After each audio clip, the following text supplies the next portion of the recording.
Salut les terriens. Salut les terriens. Bienvenue dans votre talk du samedi soir. Bonsoir. Alors, 4 terriens de choix avec nous ce soir. Sarah Giraudot.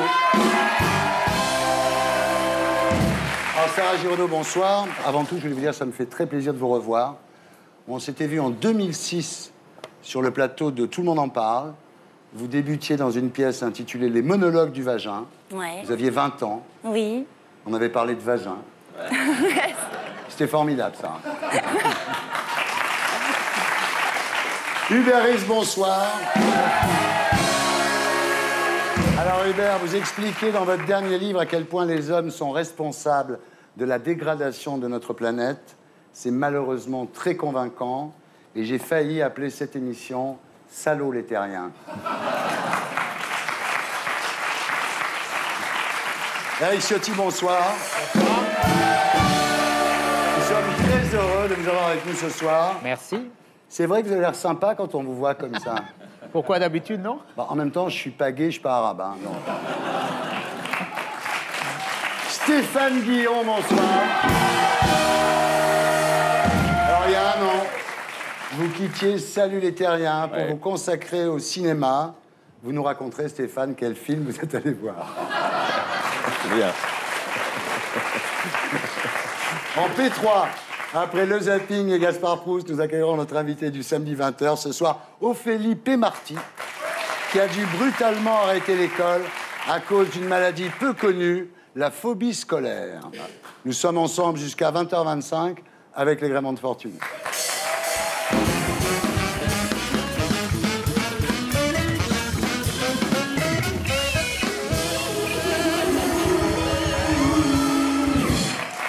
Stéphane Guillon, rebonsoir.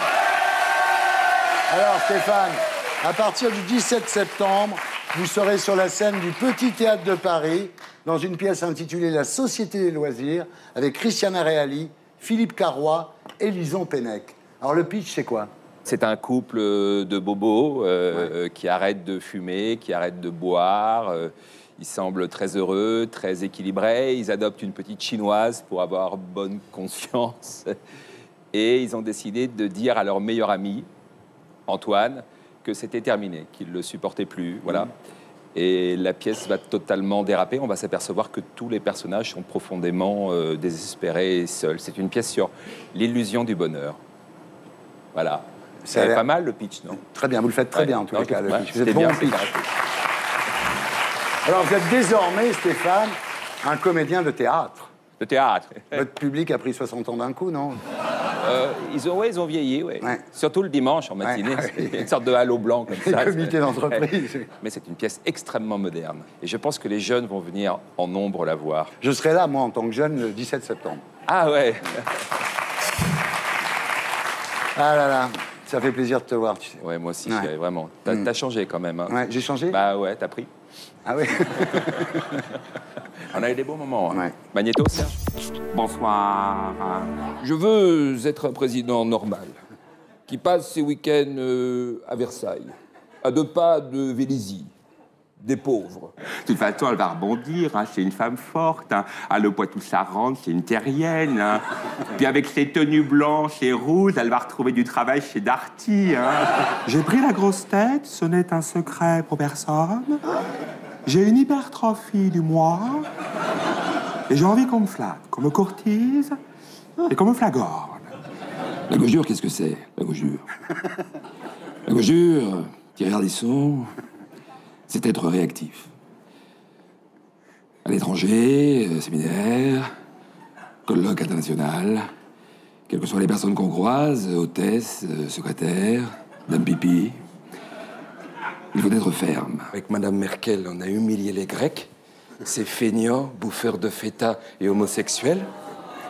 Puis après, on va mettre au pas les Italiens, ces macaronis gominés et tricheurs, qui nous ont fait perdre la Coupe du Monde, hein, souvenez-vous, Materazzi. Là, c'est énorme, Thierry. Gros dossier, très gros dossier. On touche au sublime.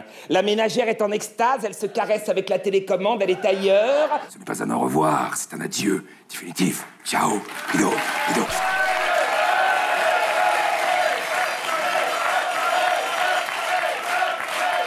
Je vous demande de vous arrêter. Alors, tu me diras, avec l'argent que Canal a économisé après ton départ, ils ont racheté House of Cards et le foot anglais. Putain, c'est bien. C'est pas mal. Et si jamais un jour tu t'en vas, toi, qu'est-ce qu'ils vont s'offrir? T'imagines? Ça va être quelque chose. Alors, Stéphane, sérieusement, si c'était à refaire. De partir d'ici. Mais je trouve que je suis très très bien remplacé. J'aime beaucoup. C'est vrai. On va faire une interview, si c'était à refaire.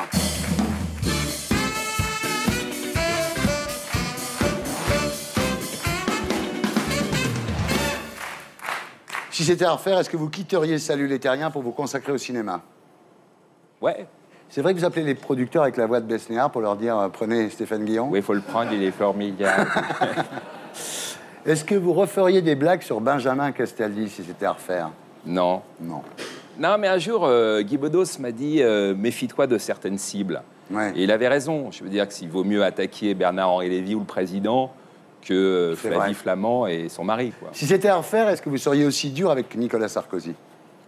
Mais j'ai pas été dur avec Nicolas Sarkozy. Oh. Non. Bien sûr que non. J'ai pas été dur. J'étais assez juste. C'est lui qui a été très dur avec nous. Très, très dur. Et il continue. J'espère que vous reviendrez vite à la télé. Ça voudra dire qu'on est au pouvoir. Non. Voilà. Justement, Stéphane, si c'était à refaire, est-ce que vous soutiendriez à nouveau François Hollande? J'ai pas soutenu François Hollande. À aucun moment, tu peux me sortir une déclaration où je dis, où j'appelle... Non, non, Thierry. On a des preuves. On a des preuves.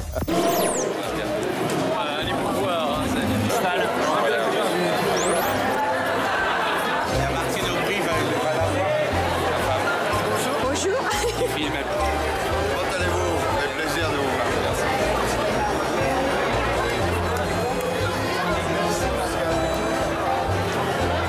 Il y a trop de gens qui t'aiment. Oui, oui, ça va pas durer. Il y a vraiment trop de gens qui t'aiment. Stéphane Guillon, la Bastille. Tu vois.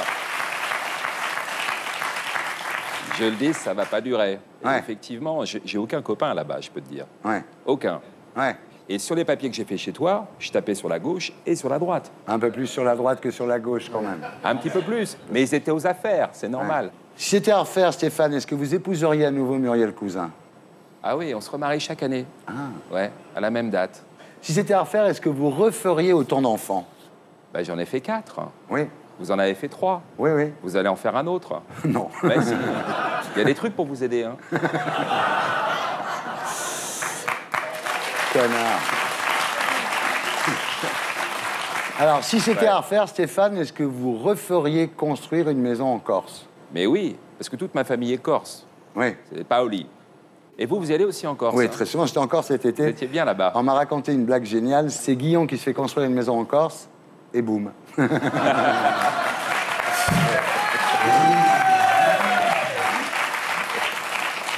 Stéphane, si c'était à refaire, est-ce que vous seriez heureux?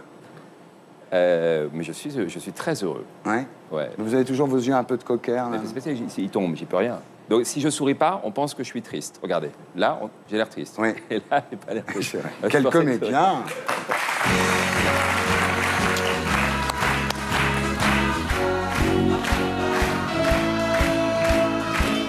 Alors, Sarah Giraudot, rebonsoir. Rebonsoir.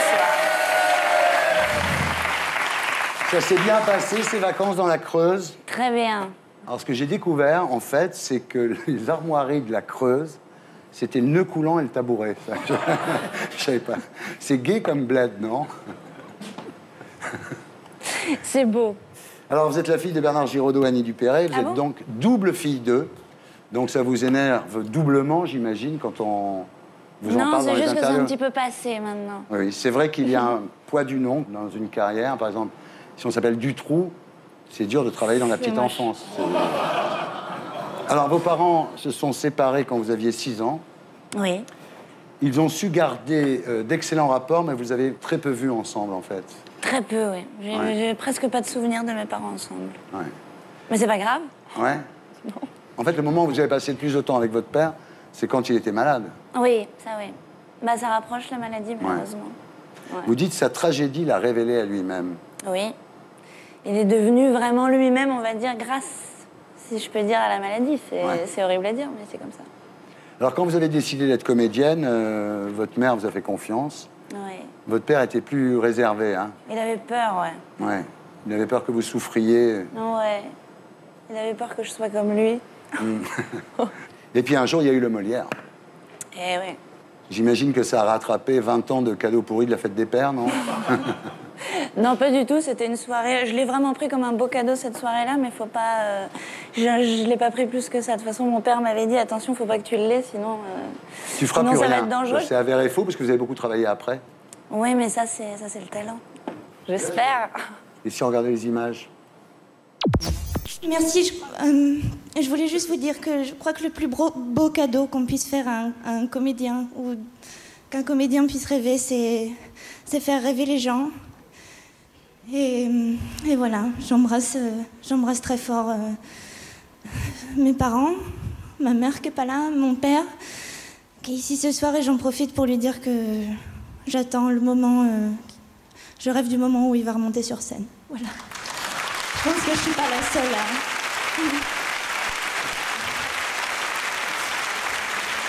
Voilà. Je t'aime, papa.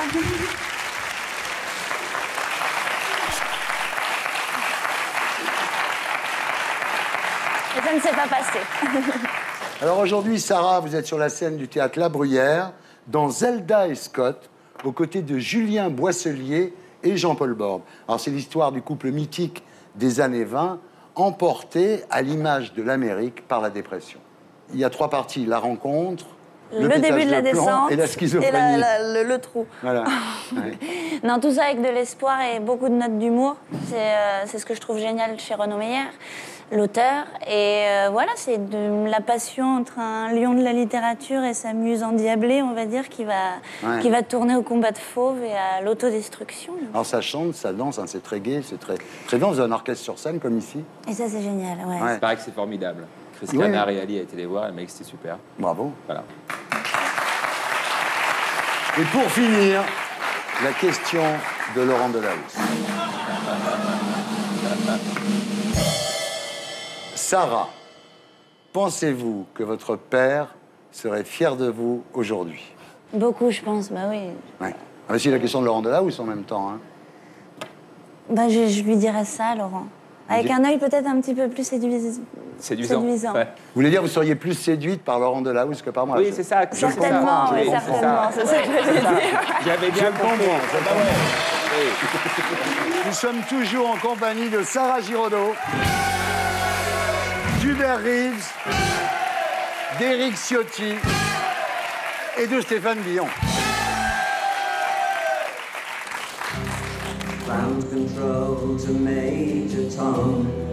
C'est une musique pour astrophysiciens. Ground control to Major Tom. Alors, Hubert Reeves, rebonsoir. Bonsoir. Vous êtes astrophysicien mondialement connu, mais également écologiste militant et défenseur des espèces en voie de disparition. J'imagine que la lente disparition des Uber doit vous préoccuper quand même. C'est une question. Alors, vous dites dans votre livre que nous sommes entrés dans la 6e phase d'extinction massive des espèces. Alors, qui va disparaître? Les chroniqueurs dans les émissions de télé? D'abord, je dois dire Ça que serait c'est pas moi qui le dis, mais ce sont les spécialistes de la biologie qui maintenant sont d'accord pour dire que nous sommes dans une période d'extinction massive des animaux, des plantes, et que d'ici la fin du siècle, on pourrait avoir éliminé 50% des espèces vivantes. C'est terrible. Alors, Hubert, j'adore vous recevoir parce que vous avez vraiment un look d'astrophysicien. Merci. C'est au moins vous. C'était pas prévu au départ. Ouais. Je pense que c'est le secret de votre succès, d'ailleurs, non?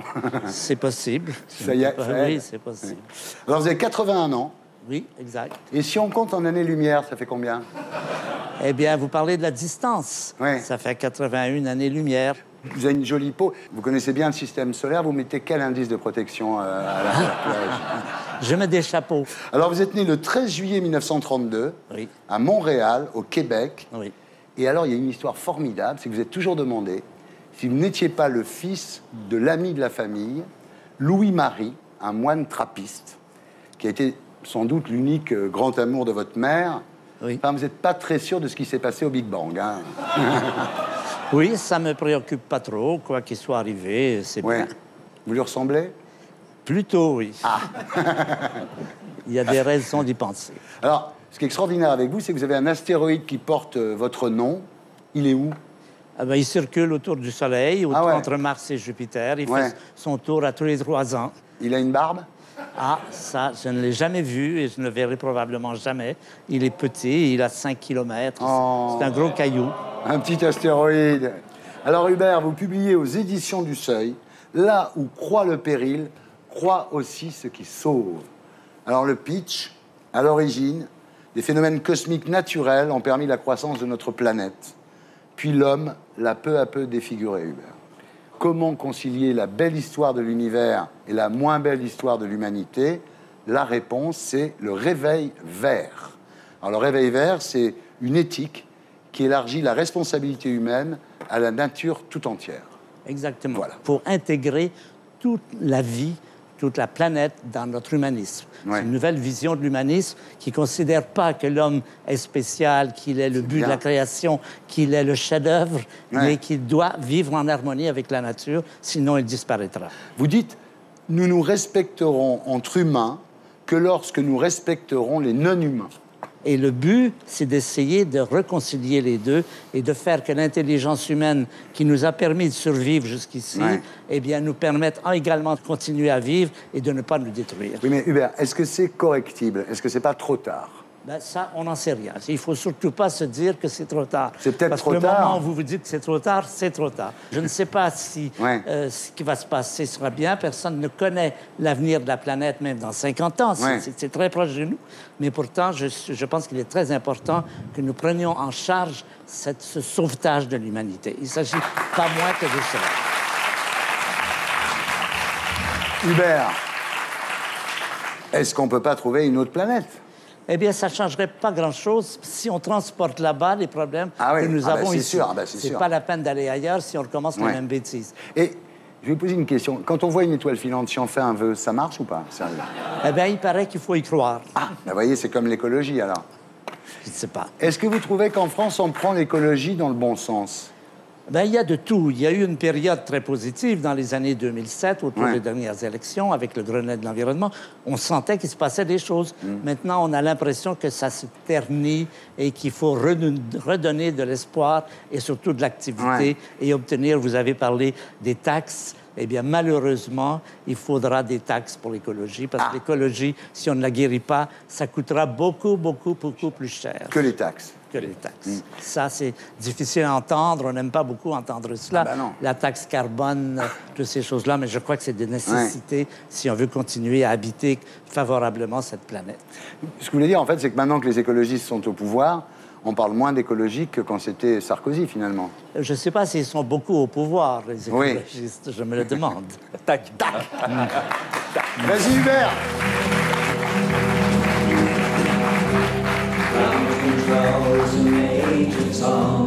Allez. Alors, Éric Ciotti, rebonsoir. Bonsoir. Vous êtes député et président du Conseil général des Alpes-Maritimes. Vous avez 48 ans, ce qui fait de vous l'homme le plus jeune de Nice, en fait. Dans quelques jours, à peine 48 ans. Ouais. Plus jeune que vous. Alors, dis donc, vu qu'on est sur Nice, là, c'est terrible, alors ils se tirent dessus maintenant. Hein. Faut pas les faire chier, les bijoutiers à Nice. Hein. C'est un drame terrible. Climat de violence qui augmente. C'est vrai à Nice, c'est vrai partout en France. On ne peut que le déplorer. Moi, ce que je regrette, c'est que des citoyens arrivent aujourd'hui à être contraints de faire justice eux-mêmes. Mais le bijoutier, 3 fois agressé bien sûr, le matin, lorsqu'il ouvre sa boutique, il se retrouve avec 2 personnes, un fusil à pompe. Ils le tabassent, ils le contraignent d'ouvrir le coffre. Donc, comment on réagit, vous, moi, dans telles circonstances? Il ne faut pas non plus encourager les gens à se défendre eux-mêmes. Bien sûr. La déclaration de Manuel Valls, qui a qualifié de héros la personne qui avait bousculé le scooter, là, il y a 15 jours, c'était terrible, ça, parce qu'il ne s'agissait pas de sauver la vie de quelqu'un. Il s'agissait, comme à Nice, de récupérer le butin, la rançon. Et ce monsieur qui avait quand même sa femme et des enfants dans la voiture, il est sorti avec une batte et une bombe. et il a pris un coup de fusil à pompe. Et Monsieur Valls dit c'est un héros. Non, oui, il a raison. Non, c'est pas un héros. Non, c'est pas un héros parce que ce monsieur pourrait être en vie. Ces deux gars en scooter sont devenus des assassins. C'est le boulot de la police d'arrêter ces gens-là. C'est le boulot de la police. Il y a un réflexe civique aussi. Non, c'est pas un réflexe civique. Oui, dans ce cas, il n'y a pas Charles Bronson, il n'est pas le Clint Eastwood des Bouches-du-Rhône. Il avait en plus des enfants dans la voiture et sa femme dans la voiture. Enfin, pour moi, c'est quelqu'un de courageux. Mais c'est pas le courage, il est mort ce type aujourd'hui. Ah, il faut lui rendre hommage. Mais je lui rends hommage, mais c'est aberrant ce qu'il a fait. Bien. Alors, vous êtes délégué général de l'UMP, l'UMP qui a récolté 11 millions d'euros avec le Sarcoton. Les riches ont encore du blé, finalement, non? Détrompez-vous, parce que ceux qui ont donné le plus, ce sont souvent des gens très modestes. Voilà. J'en ai vu qui sont venus à ma permanence donner. Quelqu'un qui était au RSA, qui m'a beaucoup ému en disant, ce mois-ci, j'ai donné 300 euros. C'est franchement, une mobilisation. Au RSA, donner 300 euros pour Sarkozy, c'est peut-être pas la meilleure idée. Vrai, c'est vrai. De toute façon, c'est les contribuables qui ont payé, puisque c'est déductible des impôts. Ouais. Pas tout, 2 tiers. Il y a 66% des 11 millions qui sont payés par les contribuables. Alors, quand on sait que les partis politiques sont financés par les contribuables, le jour où le mec fait une connerie, il lui manque 11 millions d'euros, il appelle les contribuables qui repayent 66% de 11 millions. C'est le prix de la démocratie. Voilà. Non, c'est la loi qui est mal faite. C'est le prix de la démocratie. Et nous, on doit payer les amendes de M. Sarkozy. Moi, quand j'ai une amende de stationnement, j'appelle pas Sarko pour me la payer. Alors vous avez donné combien pour le Sarcoton? J'ai donné 2 000 euros. Pas mal. C'est bien. Ça fait 600 euros, hein, parce qu'il y a quand même 1400 qui sont payés par nous. C'est ce qui était demandé pour les parlementaires. Ouais. Alors, à l'UMP, vous êtes donc spécialiste de la sécurité. Vous allez faire comment pour que Fillon et Copé ne s'entretuent pas? Ça va beaucoup mieux, rassurez-vous. Ah bon? Voilà, ils se parlent, ils se voient. Ah oui. On prend même le petit déjeuner ensemble tous les mardis matins. Ah voilà, oui, d'accord. Je crois que la page est tournée, ça va beaucoup mieux. À la bonne heure. Ils vont se paxer bientôt.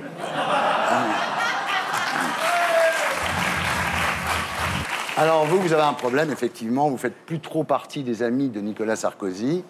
L'histoire est très, très triste. Un jour, vous lisez Le Canard enchaîné et vous découvrez un papier qui faisait dire à Nicolas Sarkozy que s'il revenait en politique, vous seriez le premier à quitter Fillon pour lui.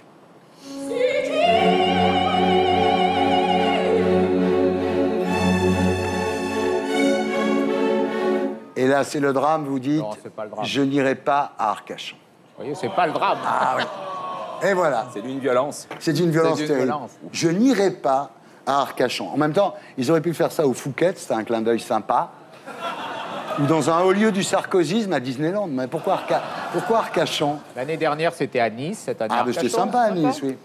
Alors, vous n'êtes pas allé, quoi. Non, j'y suis pas allé. Ouais. Vous êtes un peu comme Faudel et Doc Gineco, vous n'êtes plus trop dans le truc des amis de Sarkozy, quoi. Comparaison hasardeuse, mais non, je suis engagé derrière François Fillon. Ouais. J'ai été son directeur de campagne l'année dernière. Voilà, je me sens bien avec Fillon. Je trouve que c'est un type qui a des convictions, qui a du courage, qui en plus est sympa. Donc si Sarko revient en politique, vous ne quitterez pas Fillon du jour au lendemain pour rejoindre Sarko? Je resterai avec Fillon. Eh bien voilà. Alors est-ce que par fidélité à François Fillon, vous êtes prêt à vous faire la raie sur le côté?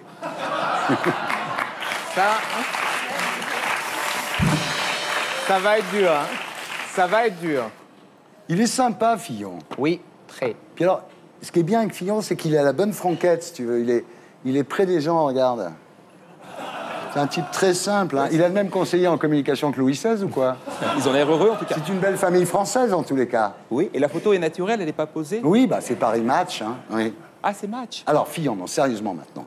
Il a dit qu'en cas de second tour, qui opposerait un candidat socialiste et un candidat Front National, il conseillerait de voter pour le moins sectaire. Donc ça veut dire qu'il n'interdit pas à ses électeurs de voter pour le Front National.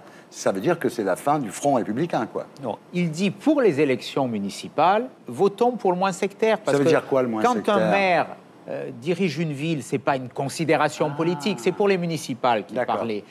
C'est quelqu'un qui doit rassembler. Celui qui sera le plus œcuménique, il veut dire, Celui qui doit rassembler. Voilà. Après, il y a des interprétations. Les socialistes, c'est un peu le bal des faux culs dans cette affaire, parce qu'on voit bien qu'ils disent « Ouh là là, le Front National », et en même temps, quand on est en privé avec eux, ils se lâchent en disant « Pourvu qu'il y ait des triangulaires, pourvu qu'il y ait le Front au second tour, ça nous fera élire ». Sarah, tu sais ce qu'il faut faire maintenant?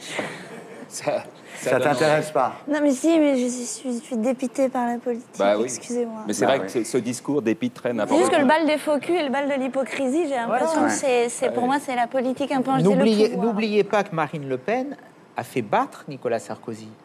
Elle dit il faut faire battre Nicolas Sarkozy. Donc, comme vous, elle vote François Hollande.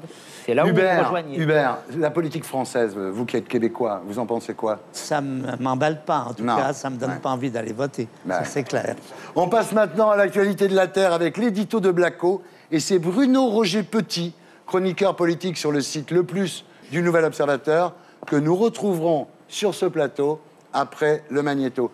Ce soir, nous parlerons de François Hollande et de son addiction aux impôts.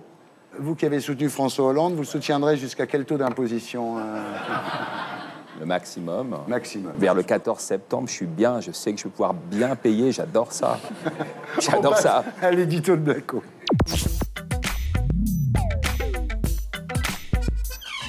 Cette semaine, quand les Français ont reçu leur avis d'imposition, ça leur a fait un choc. En augmentant les impôts de 33 milliards l'an dernier, Hollande a battu un record historique. On n'a jamais payé autant d'impôts en France. Du coup, on se demande si notre président ne serait pas accro à l'impôt. Le taux d'imposition devrait être de 75%. Quand Hollande a promis d'augmenter les impôts, on a cru que seuls les riches allaient payer. On m'a dérobé mon argent. Oh voilà! Mais finalement, personne ne sera épargné, puisque même la TVA va augmenter. Moi aussi on m'a volé mon argent. Vous voyez? Ici monsieur, moi aussi on me l'a volé. Même le ministre du budget l'a admis. Une taxe, ça va, mais trop de taxes, bonjour les dégâts. Moi, je suis très sensible à ce ras-le-bol fiscal que je ressens de la part de nos concitoyens. Pour ne pas se fâcher avec les Français avant les élections de l'an prochain, mieux vaudrait éviter d'augmenter les impôts. Au début de l'année, Hollande a donc pris de bonnes résolutions. Pour 2014, il n'y aura aucune autre augmentation d'impôts. Mais quand on est accro, c'est pas facile de décrocher. La preuve, 3 mois plus tard, Hollande craque. Je ne ferai d'augmentation d'impôts que si elles sont absolument indispensables. Bah voyons, une dernière petite augmentation pour la route, juste quelques milliards pour boucler le budget. Et après, promis juré, fera une pause fiscale. Pour sa défense, Hollande peut toujours montrer Sarkozy du doigt. Lui aussi était accro aux impôts. 30 milliards d'augmentation lors de la dernière année de son quinquennat. En fait, que ce soit Hollande ou Sarkozy, l'objectif reste le même. Réduire le déficit du budget à 3% du PIB. Pour y arriver, l'idéal serait de couper dans les dépenses. Mais il faudrait virer des fonctionnaires et il y aurait des manifs plein les rues. Aujourd'hui, Depardieu n'est plus le seul à trouver qu'on paye trop d'impôts. Même la Commission européenne dit à Hollande qu'il doit arrêter d'augmenter les impôts, sinon ça va tuer la croissance. Allez, promis juré, Hollande va essayer, mais quand on est accro, c'est jamais facile d'arrêter. Voilà, c'était l'édito de Blacko, mise en image de Julien Grappe. Bruno Roger Petit, bonsoir. Bonsoir. Vous êtes chroniqueur politique sur le site Le Plus du Nouvel Obs. Et vous intervenez sur iTélé, sur Europe 1, Radio Classique. Et vous êtes le mec qu'on invite quand on veut quelqu'un qui défend Hollande. Vous êtes le dernier. Oui. Merci d'être là ce soir. Que Stéphane Guillon avait déserté. Donc... Voilà, vous êtes le seul. Alors, les feuilles d'impôt sont en retard. Le gouvernement voulait-il annoncer sa énième pause fiscale avant? En tout cas, ceux qui ont reçu leurs feuilles d'impôt ont pu constater que la facture a encore augmenté. Jamais les Français n'auront été autant ponctionnés qu'en 2013. Alors, les gens ont le sentiment que plus ils payent, plus il faut payer. Et malgré tout ça, les services publics se dégradent et les déficits se creusent. Et Ségolène Royal a résumé la situation en disant « Faire des impôts, c'est le degré zéro des idées politiques. » Alors Eric, boulevard. Vous l'avez dit, addiction aux impôts, 33 milliards d'euros d'impôts de plus pour cette année, c'est considérable. Et puis ça ne va pas s'arrêter, puisque là, aujourd'hui, il y a cette espèce de cinéma, de petite musique, on est sur la pause fiscale. La réalité, pour 2014, ce sont 12 milliards d'euros d'impôts de plus, 6 milliards sur la TVA, le reste sur les cotisations retraite, et puis il y aura tout le reste, parce qu'ils sont malins. Ils diminuent les dotations. Ils diminuent les dotations aux collectivités locales massivement, et donc ils vont contraindre les collectivités locales, après les élections, à augmenter les impôts. Donc à la sortie, que ce soit les impôts locaux, les cotisations sociales ou l'impôt sur le revenu, c'est toujours pris dans la poche des Français. Donc l'année prochaine, il y aura une double lame après l'effet 2013 et déjà 2012. Et voilà, le double effet qui se coule. Alors Bruno Roger Petit, j'aimerais pas être à votre place.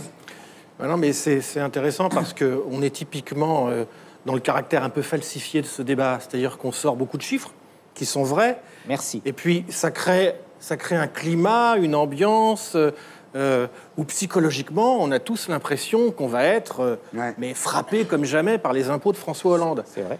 Et alors, François Hollande a beau concentrer, malgré tout, quand on regarde dans le détail, l'essentiel de ces mesures fiscales sur les ménages les plus aisés, puisqu'aujourd'hui, les ménages... Si, c'est vrai, c'est une réalité. C'est 12% des ménages qui seront parmi les plus riches qui seront affectés, par exemple, par la baisse du quotient familial. Ceux qui bénéficiaient des heures sup, 9 millions de Français qui faisaient des heures sup... C'est autre chose. Moi, je parle de l'impôt sur le revenu.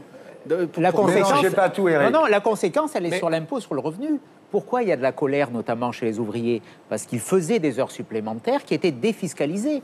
Et là, ils viennent, en recevant leur feuille d'impôt, de mesurer que, du coup, l'impôt était plus élevé parce que le revenu qu'ils avaient en 2012 ou en 2011, sous Sarkozy, il n'était pas taxé. Aujourd'hui, il est taxé. Mais je voudrais quand même revenir sur l'histoire de l'ambiance parce qu'il y a un chiffre qu'on jette souvent à la face de François Hollande. Vous savez, c'est cette fameuse phrase quand il avait dit à 4 000 € de revenus mensuels, on est riche. On est riche. Et tous les gens comme Éric Ciotti lui tombent dessus depuis des années en lui disant c'est insensé, vous dites n'importe quoi, c'est pas ça. Moi, je vous conseille un truc tout simple. Vous allez, pour avoir une vraie vue objective de ce qu'est la situation des revenus en France, sur un petit site internet qui s'appelle l'Observatoire des inégalités. Là, vous avez un petit simulateur qui vous permet d'inscrire votre revenu mensuel et de voir où vous vous situez dans l'échelle des revenus en France. Quand vous inscrivez 4 000 €, vous vous rendez compte d'une chose qui est quand même assez étonnante. 4% des Français gagnent plus de 4 000 € par mois. Donc vous voyez bien que quand on tombe sur François Hollande en lui jetant ce chiffre à la face en permanence, objectivement, il a raison dans la France d'aujourd'hui. Un revenu de 4 000 € par mois, c'est un revenu de classe aisée. Ce que vous dites, c'est qu'on crée, en fait, la droite crée une espèce de mythologie du ras-le-bol fiscal. Des médias qui ne lui sont pas forcément défavorables créent un climat dans lequel on a l'impression d'être oppressé fiscalement, alors que quand on regarde les choses, il y a un chiffre qui est constant en France depuis des années. Plus d'un foyer sur deux fiscal français ne paye pas l'impôt sur le revenu. Stéphane. C'est Sarkozy qui a commencé quand même, non? Oui. Les deux y ont été très forts, donc voilà. Ils ont fait 30 milliards chacun. Ouais, c'est pas mal. Oui. Sauf que les 30 milliards de Hollande s'additionnent aux 30 milliards de Sarkozy. Bon, alors les impôts, t'en payes trop, toi, non? Moi, je suis un petit peu dans la merde. Ah ouais? T'as plus de quoi les payer? Bah ouais. Oui, parce que chez toi... Oui. Tu te rappelles, chez toi. Je me souviens de ce que tu gagnais. Le FAST. C'était énorme. Ouais. Et là, cette année, j'ai rien gagné. Enfin, pas grand-chose. C'est toi qui es parti en même temps. Théâtre, non. Et oui, et donc je dois payer sur l'année d'avant. Ah d'accord. Alors, si tu pouvais me prêter un petit... Mais il n'y a pas de problème. Voilà. Tu veux, je vais te faire signer un petit papier. Quelque chose. Voilà. Sarah? J'ai pas l'impression de payer plus d'impôts. On a payé énormément d'impôts sous Sarkozy, on paye énormément d'impôts sous... Encore plus sous Hollande, peut-être, mais enfin, je veux dire, je vois pas en quoi j'ai l'impression qu'on pinaille sur énormément. Pour nous, en tout cas, c'est pour la population. Si les gens avaient l'impression que les impôts étaient bien dépensés... je pense qu'ils seraient d'accord pour les impôts. Si c'était pour faire... ça, mais c'est Moi, si vous dites vos impôts, ils vont servir à faire une crèche, un hôpital, une école, je serais d'accord. Mais c'est quand même très, très indécent de se plaindre. À partir de quel niveau on a le droit de se plaindre? Non, mais on est quand même extrêmement privilégié, sans faire de bien toi sûr, bien sûr. Voilà. Bon. C'est sûr qu'on va mieux que les autres. Il y a quand même un petit détail, 3 fois rien. C'est qu'on nous explique aussi que François Hollande fait la chasse aux riches, qu'ils sont obligés de partir, etc. Et puis vous avez une étude qui sort dans le Challenge au mois d'août. On découvre que les 500 familles les plus riches de France se sont enrichies de 330 milliards, que parmi ces familles, les 10 familles les plus riches se sont enrichies de 130 milliards d'euros. Et tout ça, c'est pas de l'investissement, c'est pas de la création d'emplois, c'est de la rente et de la bourse. Donc il y a aussi un moment, c'est ceux qui étaient protégés par le bouclier fiscal de Nicolas Sarkozy d'ailleurs. Bon, il y a quand même un moment aussi où, dans le ras-le-bol fiscal, il faut intégrer cette donnée-là. C'est qu'il y a beaucoup de Français qui ont le sentiment de faire des efforts, de se dire je paye beaucoup d'impôts, et qui voient au-dessus d'eux une classe de super riches qui se gobergent, mais en veux-tu, en voilà. Et ça crée un problème. Il y a un bouquin de Thomas Piketty qui vient de sortir, qui dit ça très bien, c'est-à-dire il dit qu'on est revenu au niveau de la richesse des riches au temps du père Goriot. 0,001% de la population possède 10% du patrimoine national. C'est un problème. Enfin, la Hollande est un drôle de socialiste, c'est qu'il tape plus sur les ménages finalement que sur les entreprises. Il espère que les patrons vont réembaucher. Mais Éric Ciotti devrait applaudir d'une certaine façon, Oui, parce que c'est vrai. François Hollande fait ce que l'UMP n'a pas fait au pouvoir. C'est-à-dire que l'UMP parle beaucoup des entreprises, mais tout ce qui est fait aujourd'hui par le gouvernement de François Hollande, le crédit impôt compétitivité et tout un tas d'autres mesures, ça représente grosso modo 20 milliards d'euros, c'est la gauche qui le fait. Le vrai problème, je pense, c'est que plus personne n'y comprend rien. C'est-à-dire que Hollande, c'est vraiment le champion du bon taux, qui est un jeu interdit d'ailleurs.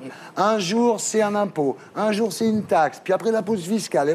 Hérault avait dit 9 Français sur 10 ne verront pas leur impôt augmenter.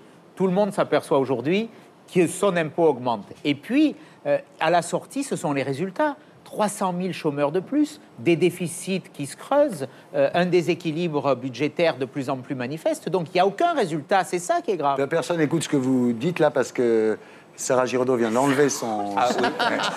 Et là... Tu peux raconter ce que vous voulez. On peut pas lutter. Non. Elle a dénudé, Zelda a dénudé ses épaules. Politique. Et voilà, et d'un coup, tout le monde est comme ça, comme lutter, le loup de Tex Avery, oui, je sais. Bien. Ah bon, vous qui êtes au courant quand même, ils vont encore augmenter les impôts, là? Mécaniquement, l'année prochaine, oui. Oh, C'est un peu le problème en termes de communication, si je peux enfin émettre une critique. C'est que dire qu'on va faire une pause fiscale alors que l'année prochaine, il va y avoir, avec l'histoire, ne serait-ce que l'abaissement du quotient familial, une très mauvaise surprise pour les familles de plus de 3 enfants en 4 parcs, dont les impôts vont augmenter déjà de 2 000 €. Je ne suis pas sûr qu'en termes de communication politique, ce soit très judicieux. Voilà. Bon. J'avais un petit cadeau pour Éric. Bien sûr, ça lui fera plaisir. Faites penser à Kojak. Et alors, je me dis que... Ah, une sucette! Je vous la laisse. Non, je vous la laisse. Pour l'image. Non. Gardez-la. Ah, vous la voulez pas, sa sucette? Non. Il a peur qu'elle soit empoisonnée. Je me méfie. Je me méfie. Ouais, c'est dommage que ça se termine sur cette note un petit peu tragique, mais bon. Bruno, merci d'avoir été avec nous. Nous sommes toujours en compagnie de Sarah Giraudot, d'Hubert Reeves, d'Éric Ciotti et de Stéphane Guillon. Et nous accueillons notre invité du samedi 20h ce soir, Ophélie Pémarty. Bonsoir. Alors, crise de larmes et maux de ventre, tous les enfants connaissent ça le jour de la rentrée des classes. Pour la plupart, cela ne dure que quelques jours, mais pour d'autres, les symptômes s'aggravent. Insomnie, tremblements, crise de panique, dérèglement alimentaire. Cela s'appelle la phobie scolaire. Ophélie, bien que première de votre classe, vous avez été victime de phobie scolaire. Vous avez dû quitter l'école à 15 ans. Et vous aussi, Sarah, vous avez... Pas à 15 ans, mais j'ai tenu jusqu'au bout, mais c'était très dur. Voilà, vous avez connu ça aussi. Vous avez fini par sombrer dans la dépression. Oui. Nous parlerons de ça à 20h. J'accueille maintenant Gaspard Proust pour « Elle est pas belle, la vie ?»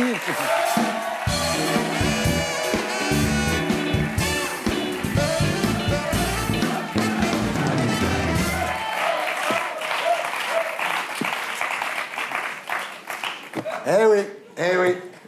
Eh oui. Ah, je suis content. Je suis content de te voir. Moi aussi. Si t'es là, c'est que t'as retrouvé du boulot, quoi. Non, mais c'est vrai. Enfin, mais il est là pour une pièce de théâtre. Ah ouais, donc c'est pas encore... Commence le 17 septembre. Non, c'est pas encore ça. Non, mais faut être lucide. Le théâtre, c'est quoi? C'est le foyer Emmaüs du cinéma, quoi. C'est un peu le... C'est vrai, la SPA des producteurs. Parfois, ils adoptent. Et puis, ils font 1, 2, 3 films. 4. Puis après, on voit l'acteur attaché au bord de l'autoroute des vacances, comme ça. Enfin, dans le jargon, ça s'appelle un téléfilm sur TF1, quoi. Enfin, bref. La semaine. Alors, cette semaine, nous avons été un 11 septembre. C'est une date très, très importante. L'anniversaire de Bachar el-Assad. Ah oui? Oui. Et on comprend mieux certaines choses. Il est vierge. Ah! Alors maintenant, sachant que sa femme est née le 11 août, la seule vraie question qui se pose, c'est quoi? Est-ce que ça peut durer entre un vierge et une lion? Cette combinaison peut fonctionner très bien. Le lion peut offrir l'imagination et l'excitation, alors que la vierge peut offrir son esprit d'analyse, son sens de l'ordre. Ça, c'est sûr. Et nous, on veut briser ce couple. Mais qu'on les laisse s'aimer. Tout ça parce que Hollande, il prend la guerre en Syrie pour un jeu vidéo d'arcade à 3 niveaux. Tu sais, le niveau simple, c'est le Mali. Tu sautes sur les dromadaires du manioc. En Syrie, tu rajoutes le paysage urbain. Et puis, 3e niveau très difficile, là, c'est Marseille. T'attrapes un guetteur de rue. Enfin, c'est très... Je me disais, à propos de Bachar, qu'on voulait punir, détruire, supprimer, vraiment à la schlag, quoi.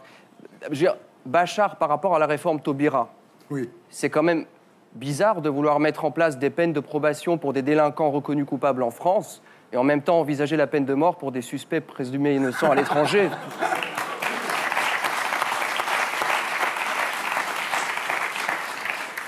Le sport, évidemment, je pense que c'est important de parler aussi un peu de pelouse. Il y a un malaise Benzema dans l'équipe de France. Ouais. Arrêtons de l'accabler. Et le mec, il gagne 8,5 millions d'euros par an au Real. Ouais. Équipe de France, tu touches 15 000 euros par match. Ouais. À ce tarif, il est déjà gentil de toucher la balle.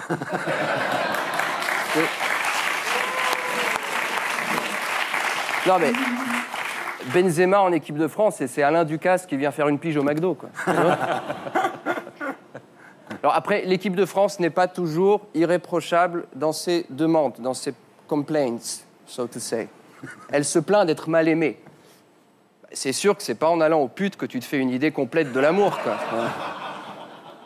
Le Bon Coin. Ah. Oui, aux États-Unis, des couples revendent des enfants qu'ils ont adoptés et ils les revendent sur Internet. Alors jusque-là, pourquoi pas. Mais en revanche, les argumentaires de vente, je suis tombé sur une annonce, je cite, hein, « J'ai honte de le dire, mais nous détestons vraiment cet enfant. » Ah oui, c'est vrai. C'est quand même malheureux de vendre ton gosse comme ça. Je veux dire, si tu vends une voiture, tu dis pas « Vends voiture pourrie qui n'a été qu'une source d'emmerde. » Ouais. Tu vois ? Alors forcément, je me suis retiré des enchères, j'ai pas... Éducation. Payons. Vincent a sorti sa charte sur la laïcité, oui. Ça ne va servir à rien. Il faut que les gens puissent s'identifier. Laïcité, personne ne connaît. La cité des 4000, les Tarterets, mais laïcité...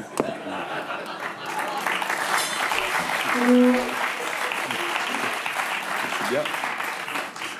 Alors Payon veut refondre les programmes. Ça, c'est la marotte des nouveaux ministres. Hein. Dès qu'ils arrivent, quand tu arrives à l'éducation nationale, tu refais les programmes. L'éducation nationale, c'est le seul endroit où les mises à jour rendent le système moins performant qu'avant. Safari. Un éléphant a tué un vieillard avec sa trompe en Seine-et-Marne. Bah oui. C'est pas étonnant.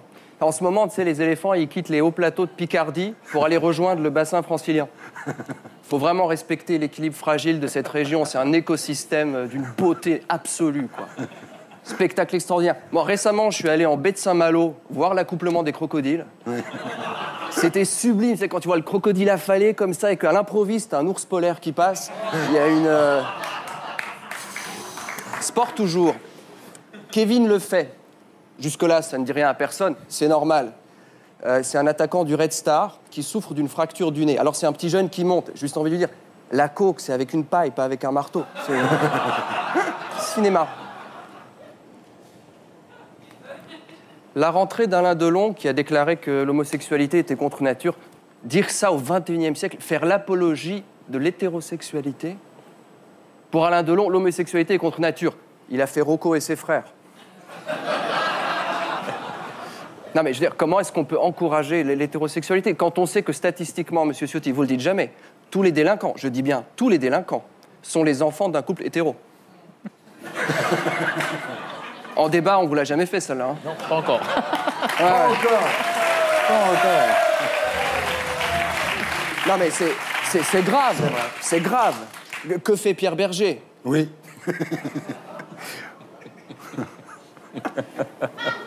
Économie. Alors, la police vient de démanteler le plus grand camp de Rome à Lille. Ouais. En fait, les flics ne sont plus en concurrence avec la gendarmerie, mais avec des mécos. Tu sais, ça devient... Les types, ils savent plus arrêter un coupable. En revanche, ils savent parfaitement comment on fait bouger une caravane ou une armoire normande. Alors, les Roms, il y a un endroit très simple pour les reloger. C'est toujours un problème. Ils pourraient faire partie de l'expo permanente du salon de la caravane Porte de Versailles. Ben voilà. Ah ben voilà. Et alors... Mémoire. Ah. L'Allemagne va renvoyer devant la justice les gardes du camp d'Auschwitz. À l'époque, les mecs, ils avaient 21 ans. Enfin, il faut se remettre dans le contexte. En 40, en Allemagne, gardien de camp, c'était un emploi d'avenir.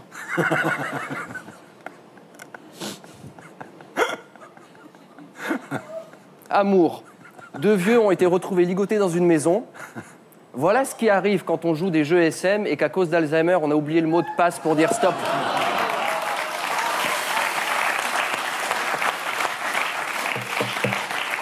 Alors, bonne nouvelle de la semaine. Un bijoutier touche un braqueur. Je tiens à rassurer tout le monde, le scooter marche toujours. Alors, pas belle la vie? Voilà, c'était Gaspard Proust. Que vous retrouvez ici la semaine prochaine. Et d'ici là, demain, à 15h25, sur Canal Plus décalé. Et bien sûr, sur canalplus.fr. Terrien. Vous aussi, vous pouvez suivre l'actu de l'émission et réagir sur Twitter via le compte Les Terriens et le hashtag SLT. On passe maintenant à notre invité du samedi 20h.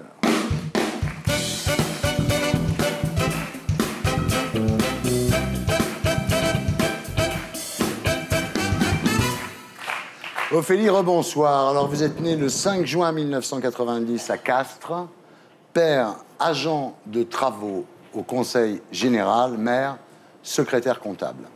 Vous avez une sœur, plus âgée, de 4 ans, et vous habitez à Soual, un village de 2000 habitants entre Castres et Toulouse. Alors, à part la perte de votre doudou, auquel vous étiez particulièrement attaché, en première année de maternelle, vous avez une petite enfance heureuse à l'école comme à la maison. Oui, tout à fait, oui. Le passage de la maternelle au CP se passe bien. Vous adorez apprendre à lire, vous êtes très curieuse, et vous devenez très vite une grande lectrice. Vous êtes à l'époque l'une des meilleures élèves de votre classe. Oui, c'est vrai. La première alerte du mal dont vous allez souffrir, c'est en CE1. La jeune enseignante du CP n'est plus là, et à sa place, il y a une vieille dame, très années 50, qui est très dure, qui fait trembler les élèves.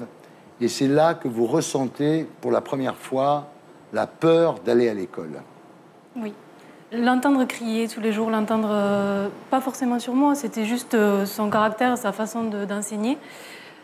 J'étais pas habituée à ça, puisque mon enseignante précédente était très douce, très gentille. Et du coup, ça m'a bloquée, ça m'a même terrorisée, je pense. Oui, à ça vous donne l'époque, mal au ventre, oui. Des pleurs, des tremblements, enfin, vous vivez ça très mal. Oui. L'entrée en 6e se passe bien, et l'année de 6e aussi. Vous êtes première de votre classe, Ophélie, avec 15 de moyenne. Mais l'été suivant, le suicide de votre oncle disloque un peu la famille. Après un deuil, certaines familles se ressoudent, d'autres se séparent un peu. C'est ce qui nous est arrivé, alors qu'on était tous très proches. On fêtait Noël ensemble, on se voyait très souvent, et je voyais très souvent mes cousines, tout ça, et à partir de là, ça a été... Vous ne les voyez plus? Non. Quand vous entrez en 5e, vous vous sentez en décalage.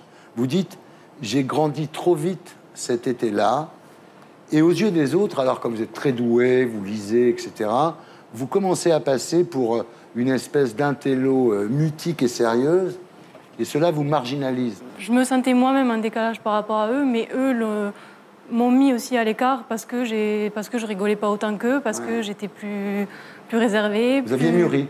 Oui, voilà. À partir de là, chaque rentrée va devenir un calvaire. En 4e, par exemple, vos insomnies et vos maux de ventre se transforment en véritable crise d'angoisse. Vous dites, c'était une sensation atroce, l'impression d'étouffer, comme si on avait une main autour du cou qui se resserrait peu à peu. La première fois, j'ai vraiment cru que j'étais en train de mourir. Oui. Ça fait peur parce qu'on ne sait pas ce qui nous arrive et on n'arrive pas à l'expliquer vu qu'on a la gorge complètement nouée, on n'arrive pas à dire ce qui se passe et faire ça à l'école en plus, sachant que déjà j'étais un peu à l'écart, là, ils se sont dit qu'est-ce qui lui arrive? Alors au fil des semaines, les crises se répètent. Dans la cour, dans les couloirs, en classe. Et en général, quand vous êtes prise de ce genre de crise, vous finissez la journée à l'infirmerie. Ou des fois, je restais en cours et les profs disaient « on va attendre qu'elle se calme toute seule ». On se demande même si vous ne jouez pas la comédie, tellement c'est fort. Oui, ça c'est le grand problème de la phobie scolaire. Les gens n'arrivent pas à comprendre ce qui nous arrive, ce qui se passe. Ils croient qu'on n'a juste pas envie d'aller à l'école et qu'on cherche un moyen pour esquiver le truc et rester à la maison, sauf que c'est pas ça. Oui, ce n'est pas votre cas, parce que vous aimez l'école, et puis vos notes aussi, entre 15 et 17. Vous ne souffrez pas d'agoraphobie, c'est-à-dire vous n'avez pas peur de la foule. D'ailleurs, vous faites partie d'une banda, c'est-à-dire un petit orchestre qui va jouer dans les fêtes de village. en fait, vous avez juste peur du milieu scolaire. C'était pas le fait de voir des gens, c'était le fait de rentrer, de revenir à l'école, d'être dans ce milieu-là, face au regard des gens, des autres. Ouais. Alors en troisième, vous sombrez dans l'anorexie. Résultat, au bout de quelques mois, vous pesez 40 kilos pour 1m75. Alors là, non seulement vous avez des crises, mais aussi des évanouissements. Oui. Rien qu'en troisième, c'était déjà très dur à suivre toute la journée. Donc alors, ça m'arrivait souvent de m'évanouir, effectivement. Et puis un jour, la CPE du collège décide de vous envoyer voir une psy qui sera la première, en fait, à vous parler de phobie scolaire. Oui. Et là, vous découvrez que vous n'êtes pas folle et que vous n'êtes pas la seule dans ce cas-là. Soulagement, d'une certaine façon. Oui, soulagement et l'impression d'être un peu reconnue. Enfin, on ne peut pas dire que c'est une maladie, mais le fait que ça existe, que quelqu'un ait mis un nom dessus et qu'il y a d'autres personnes qui souffrent de ça, ça aide à se dire, bon, ben, c'est pas juste moi qui ai un problème. Ouais. C'est pas de la simulation. Voilà. Ouais. Mais le fait de connaître le nom de votre maladie ne fait pas que les crises s'arrêtent pour autant. Et les bonnes notes non plus, d'ailleurs. Vous continuez à être une très bonne élève, malgré tout ça. Oui, parce que c'était mon but. Moi, je voulais réussir, je voulais y arriver. Et j'ai tenu au maximum jusqu'à que ce soit le corps qui me dise stop. Quand vous étiez chez vous, que vous faisiez vos devoirs, vous ne faisiez pas de crise? Non. Alors, le jour de votre entrée en seconde, après 2 heures de cours, vous faites une énième crise d'angoisse et vous terminez, comme d'habitude, la matinée à l'infirmerie avant de rentrer chez vous. Et en fait, vous ne retournerez plus jamais au lycée. C'est sûr que dans le lycée, ils ne doivent pas se souvenir de moi. C'est certain. Ouais. Alors que vous étiez une élève extrêmement brillante, je le répète. Oui. Vous ne pouvez plus y aller, quoi. Non, c'était plus possible. Alors là, un médecin généraliste vous prescrit des anxiolytiques. Vous retrouvez à prendre du Lexomil, mais vous... Non, c'était pas... Vous vous trouvez molle. Oui, voilà. Quand on grandit, je ne crois pas que ce soit le meilleur truc à prendre. Il vaut mieux éviter. Alors, vous terminez l'année de seconde par correspondance, mais évidemment, il n'y a plus la pression du collège. Alors, la phobie a disparu, mais la motivation aussi. Oui, malheureusement, c'est parti en même temps. Ouais. J'avais plus la motivation, puis je me disais pas je vais être la meilleure, parce que je savais pas, j'avais pas d'autres... Il n'y avait plus de concurrence, il n'y avait plus d'enjeu, voilà, c'était fini. Et là, vous arrêtez vos études pour de bon. Oui. En seconde. Oui. Alors, vous mettez à écrire, à ce moment-là. Oui. Alors, aujourd'hui, vous avez 23 ans. Vous avez déjà publié 2 romans d'heroic fantasy, un recueil de poèmes et une romance homosexuelle. Oui. Que vous m'offrirez après l'émission. Oui. Alors, le problème, c'est que l'écriture, évidemment, ça ne paye pas énormément.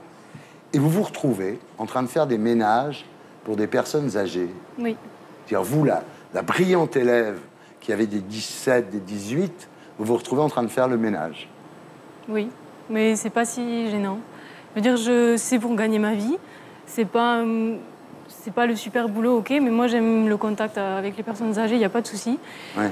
Et tant que ça me laisse le temps, l'espace pour poursuivre dans l'écriture... Donc tout va bien. Oui. Alors, quand on vous demande si vous avez des regrets, vous dites oui par rapport à mes parents, parce que je leur ai fait supporter beaucoup de choses, mais je ne regrette pas d'avoir quitté l'école, même si j'étais la première de la classe, je souffrais trop.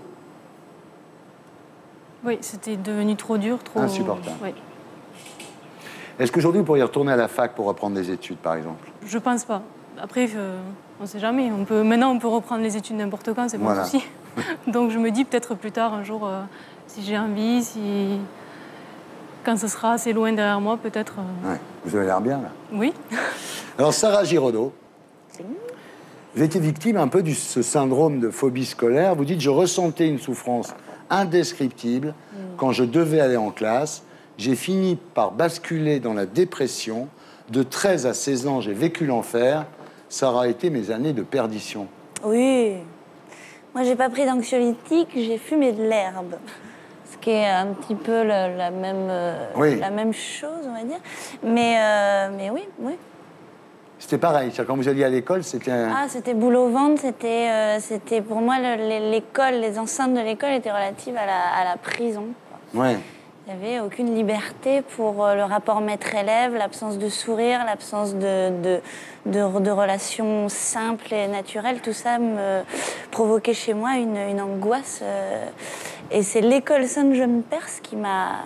Il faut des institutions pour ces enfants-là parce qu'il y en a beaucoup plus qu'on ne croit. Mais alors, c'est plus le lieu de l'école que le fait d'aller à l'école. Pour moi, c'est plus la forme, comment on vous apprend.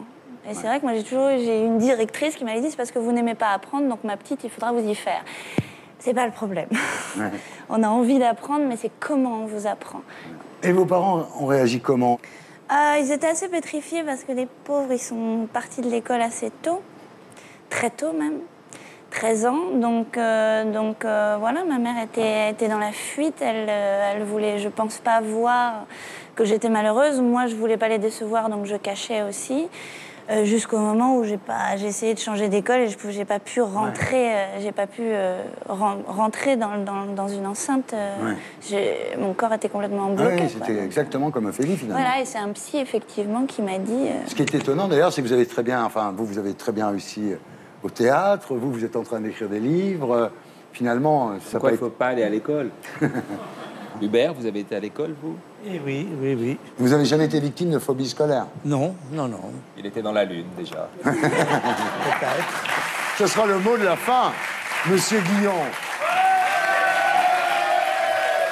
Voilà, c'était Salut les Terriens, votre talk du samedi soir, avec Sarah Giraudot, Zelda et Scott, actuellement au Théâtre La Bruyère. Hubert Reeves, pour Là où croit le péril, croit aussi ce qui sauve, aux éditions du Seuil. Éric Ciotti, député des Alpes-Maritimes. Stéphane Guillon, la Société des loisirs au Petit Théâtre de Paris. Ça commence mardi avec la magnifique Christiana Reali. Bruno Roger Petit, l'homme qui défend Hollande, du site Le Plus du Nouvel Œuvre. Et Ophélie Pémarty, merci de votre témoignage. Merci à tous ceux qui m'ont aidé à faire cette émission. Je vous laisse avec Groland. Et pour les abonnés à 20h55, associés contre le crime avec Catherine Fro et André Dussolier.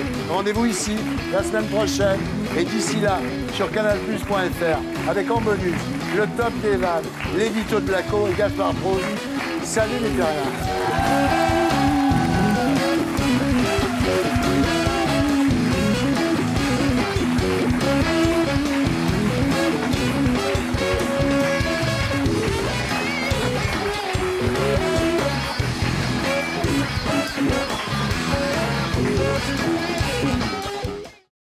Et pour être sûr de ne rien rater de Inarditube, abonnez-vous et mettez un pouce bleu.